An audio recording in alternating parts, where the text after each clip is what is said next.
Could you speak to us about how the church was initially formed and began almost 20 years ago?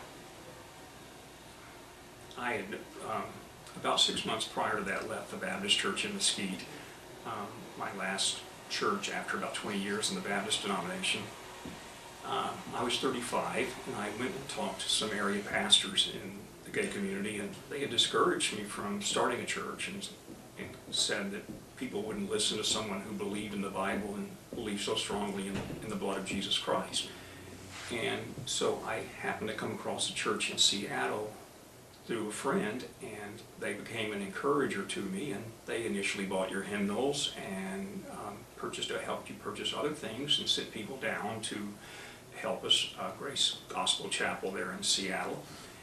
And so we started a Bible study. We put one little notice in the Dallas Voice that we were going to be starting a Bible study for believing Christians in the gay community. And we had 7 the first Monday night at Billy Rogers' home. And after a month of Bible studies, Cliff Willis and his friend had come to join us, and Cliff just insisted that we begin a Sunday morning service. So we met on Sunday morning at Billy's house for a month, and by the end of that month we were filling up all the 3 rooms that were available, and people were listening through the walls. And so we began to meet at the Hilltop Inn on Mockingbird, the hotel there, and we met there for 2 months, 3 months. We had Friends Day. It was the first Sunday that we hit anywhere close. We hit 94 that day, and the hotel got a little bit concerned, and then they asked us to leave, and we moved out into the market center at a hotel there, continued to meet, found a commercial space to lease. The city wouldn't let us have it because of parking, and we were very discouraged. And then someone called and told us about this little church for sale on Tennyson, which we went and looked at, and it was instant love, and probably to a great degree there's still a lot of sentiment for that location in the hearts of the people who were the original starters of the church. So what do you see as our place in the greater church as conservative in our theology and Bible believing? It puts us in a very unique position as an open and affirming church.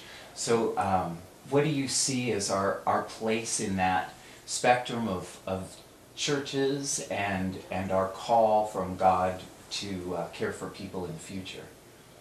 I think there was a lot of skepticism that's going to come from our community and from the left side of the spectrum politically.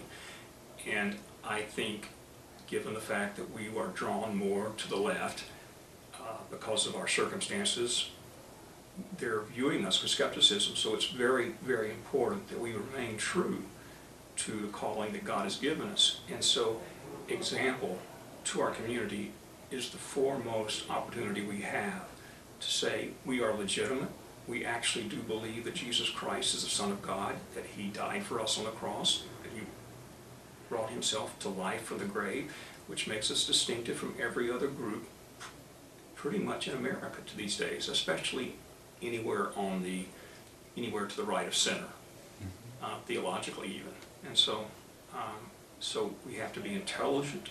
We have to understand that the earth is not just 6,000 years old, even though many of us were told that growing up. We have to realize that science is evolving and that we have to question everything where we are.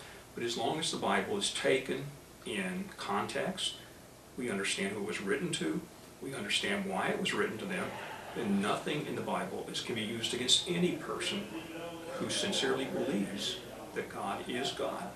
And I think that is our foremost calling.